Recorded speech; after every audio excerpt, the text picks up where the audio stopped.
Saya sebagai seniman gitu. Jadi akhirnya saya sadari karya yang saya bikin sampai detik ini harus berlandaskan sebuah masakan yang benar-benar saya cintai gitu. Yang mempengaruhi besar terhadap karya saya itu adalah makanan gitu. Karena dimanapun saya berada, kemanapun saya pergi, pada akhirnya saya akan selalu rindu akan sebuah masakan.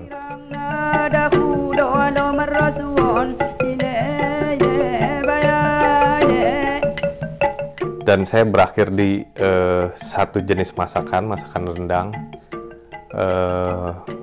Benar-benar punya satu kekuatan emosional terhadap masakan tersebut. Dan akhirnya saya punya kesempatan untuk datang ke kota di mana masakan itu berasal, yaitu di Sumatera Barat, di Padang.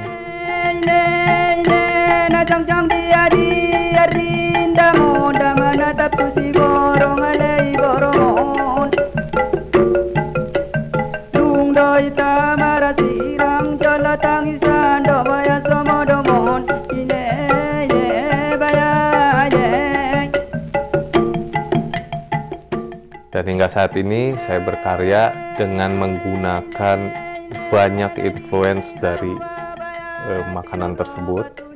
Saya menggunakan karya motif-motif yang sangat identik dengan Padang, karena saya memakai warna merah, kuning, dan gelap, bisa hitam atau warna marun, merah marun. Dan ternyata di Padang sendiri mereka memiliki warna yang sama.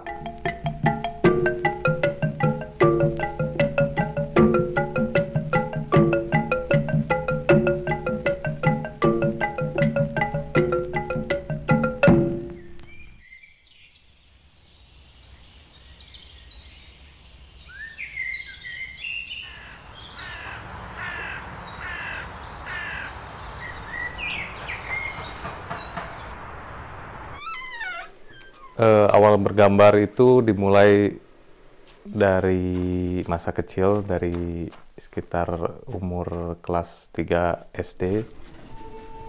Dan di situ saya diperkenalkan oleh seorang guru kesenian.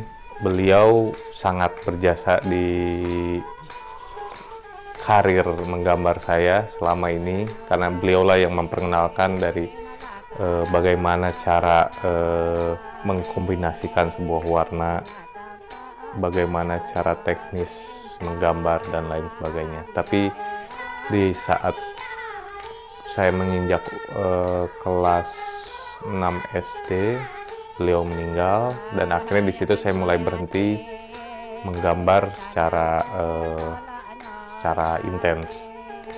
Dan di saat itu, semenjak saya mulai masuk ke sekolah menengah pertama atau SMP, saya hanya menggambar untuk tugas dari guru kesenian seperti biasa, dan mengisi 1 atau 2 konten untuk mading atau majalah dinding di saat itu.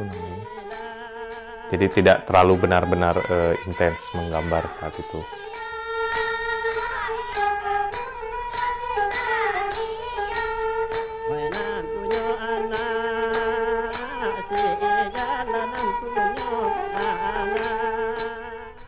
Lalu masuk ke sekolah menengah atas, saya diperkenalkan oleh seorang teman saya. Dia membawa satu majalah mainstream saat itu. Dia yang benar-benar menceburkan saya ke dunia graffiti. Hingga saat ini saya tetap menggambar di bidang graffiti itu karena dia.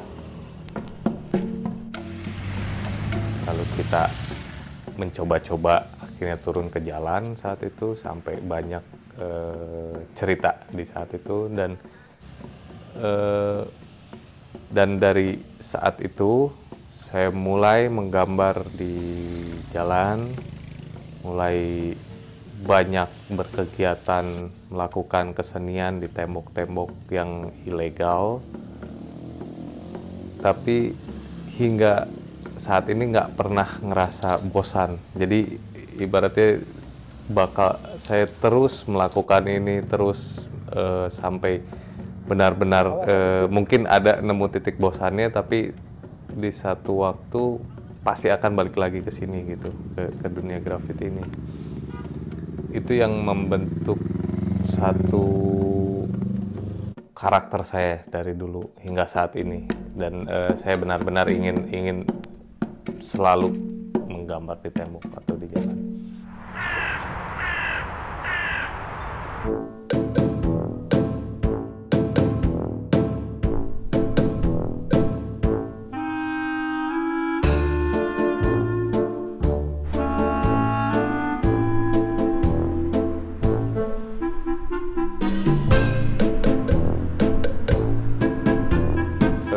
Setelah 10 tahun itu saya memutuskan lagi pindah ke yang lebih jauh. Akhirnya saya pindah ke luar negeri, ke Berlin, Jerman.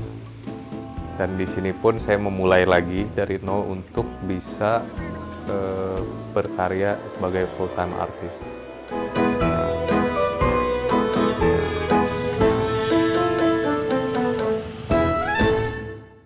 Karya-karya saya itu benar-benar terpengaruh dari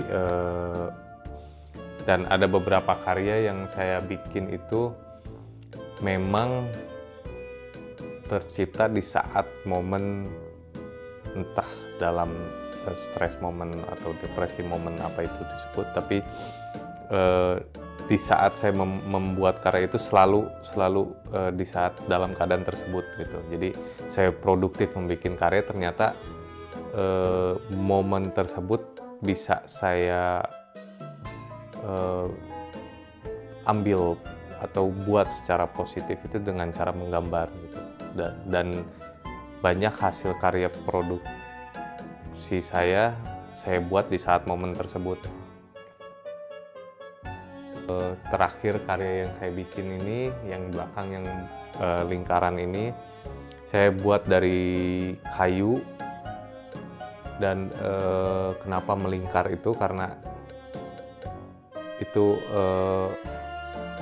pertama memang saya senang bentuk bentuk dari lingkaran tersebut, dan itu tidak akan putus secara filosofi, itu akan bakal terus seperti itu, dan itu yang saya representasikan sebagai kehidupan gitu. Itu akan selalu berputar entah di bawah atau di atas, dan itu tidak akan pernah putus gitu.